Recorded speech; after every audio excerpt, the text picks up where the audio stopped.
Hoy tendremos que hablar de Valencia y sus gentes, del fango y de quienes tratan de limpiarlo. En unos segundos les vamos a contar la catastrófica situación en la que se encuentran los miles de ciudadanos que limpian un día más de lodo, fango y basura sus calles.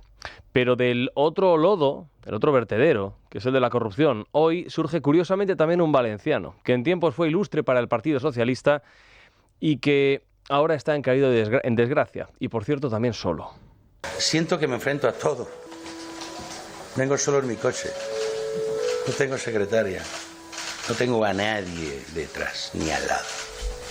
Pues esto es verdad. José Luis Ábalos ha sido imputado, solo, ha sido imputado por el Supremo por su pertenencia como pieza clave de una organización criminal por delitos de haber formado parte de un entramado que le llevaba a cometer delitos y que encabezaba el de tráfico de influencias cohecho, y además de todo esto el Supremo añade un nuevo delito, un nuevo tipo delictivo al catálogo amplísimo que ya tiene Ábalos, como es el de malversación. Este va a ser el mayor problema al que se va a enfrentar Pedro Sánchez en los próximos meses, porque lleva con esto y con lo de su mujer un perdigón en el ala, con la corrupción de quien fuera su número 2 en el PSOE y su ministro de Transportes, además de quien ocupa con él el dormitorio principal del Palacio Presidencial. La porquería se le acumula al presidente del gobierno con una corrupción que no termina de limpiar.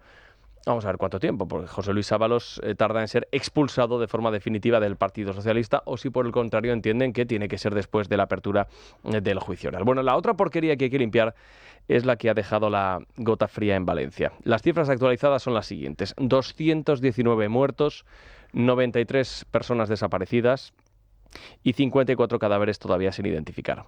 La Guardia Civil ha encontrado esta mañana el cadáver de un niño, un pequeño de 5 años, en la localidad de Loriguilla. Este cuerpo ha sido localizado por un perro del Servicio Cinológico de la Guardia Civil y ha sido trasladado hasta la Ciudad de la Justicia de Valencia, donde se le va a practicar la autopsia. Muchos muertos, muchísimos. Entre tanto, los vecinos continúan limpiando de forma incesante las calles, las casas, los negocios, sus coches, los que han sobrevivido, claro que han sido bastante pocos, por cierto.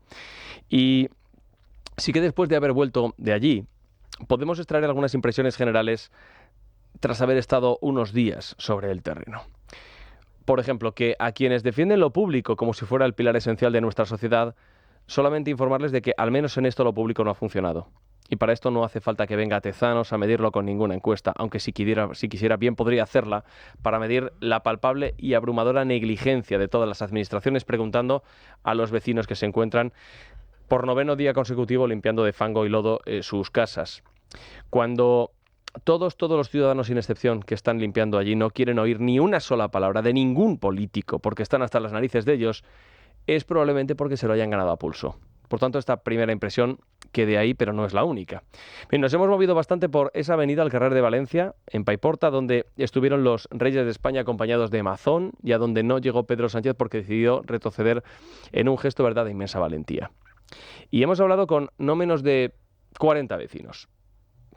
Fango desde luego había, esto es verdad, y sigue habiendo por ciertas puertas. Pero lo que desde luego no existe o no hay es ningún movimiento de ultraderecha entre los vecinos que intente derrocar al presidente del gobierno. Grupos ultras perfectamente organizados que iban a tratar de hacer el mayor daño posible. Esta es una novela de ficción que se ha inventado Pedro Sánchez para presentarse como una víctima, que con las que ahí desde luego tiene delito la cosa. Porque a estas alturas dar a entender que los que andan exteriorizando su indignación pertenecen a no sé qué conspiración ultraderechista es un insulto a los ciudadanos que están indignados y que allí son la inmensísima mayoría. No solamente te quedas en casa, o te quedas sin casa, sin coche, sin negocio y tal vez sin familiares, sino que si exteriorizas tu indignación con Pedro Sánchez te insultan y te llaman ultraderechista. Hay que reconocer que como estrategia política para ganar votos es desde luego una iniciativa extraordinariamente rompedora, ¿verdad? Más impresiones. Miren, hoy entra en vigor el primer paquete de ayudas de 10.600 millones de euros al que pueden empezar a acceder los miles de afectados.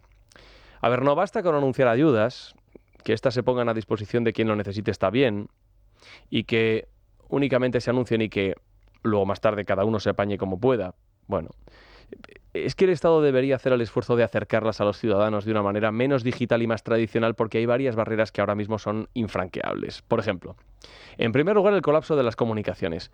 Hay muchas personas que viven en bajos y que no tienen internet. vaya usted a pensar dónde está el router de esa casa que se ha llevado los muebles la corriente. Imagine, ¿no? Claro, las infraestructuras han quedado destruidas y por tanto carecen de acceso al mundo digital todas estas personas. No se pueden imaginar ustedes la cantidad de vecinos que durante estos días nos han contado o que no tenían internet, que son muchísimos, la inmensa mayoría, o que se les había roto el teléfono móvil, una barbaridad de ellos, o que directamente lo han perdido. Y no se pueden imaginar tampoco la enorme cantidad de personas mayores que nos preguntaban cómo se hacía esto de solicitar ayudas por vía telemática. Porque claro, no tienen ningún tipo de familiaridad con el mundo digital y no son capaces de sortear el abismo digital que los separa del mundo real. Nos preguntaban, ¿y cuando tenga que solicitar las ayudas, dónde me meto en el internet?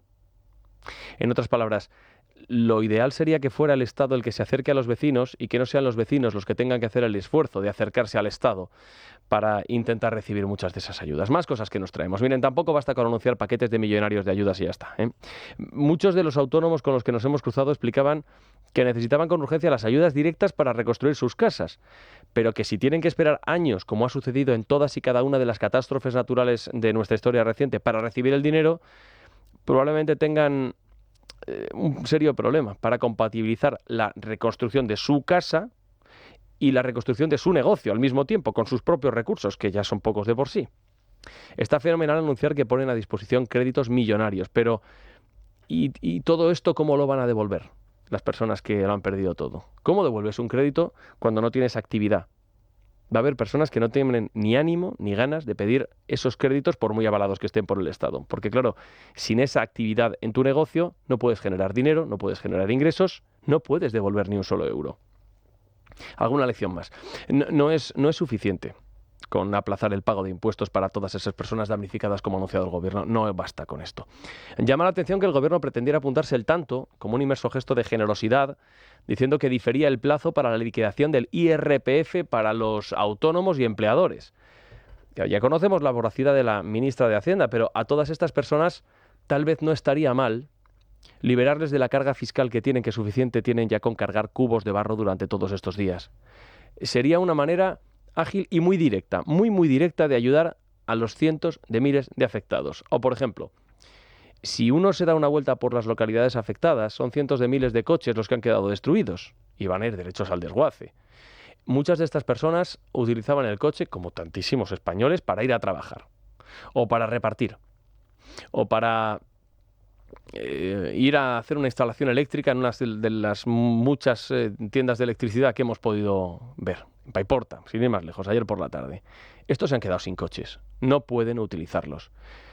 Bueno, pues para todas estas personas y trabajadores no estaría mal, tal vez, a lo mejor, quizá, la eliminación del IVA para la compra de un vehículo nuevo, o la eliminación de impuestos como el de matriculación, porque es que ahí se va un 23, un 24% del precio del coche. Que las ayudas directas ya decimos que está muy bien, pero claro, la exención del pago de impuestos es la mejor ayuda que se les podría ofrecer. Aunque la impresión es que ni en estas circunstancias Hacienda esté dispuesta a aflojar ni un milímetro la soga, porque claro, recaudar es algo absolutamente prioritario. Y siempre es mejor, antes que quitar impuestos, ofrecer ayudas, porque te da la impresión de que dependes del Estado. Y una última cosa. Después de ver la fortaleza, la determinación, la solidaridad, la entereza, la serenidad, el aplomo, el aguante de todas estas personas, tal vez la principal lección que nos traigamos de allí es que los gobernantes, al menos en esta España de nuestros días, no están ni muchísimo menos a la altura de sus gobernados. Es noticia. Con Juan Pablo Polvorinos. Es radio.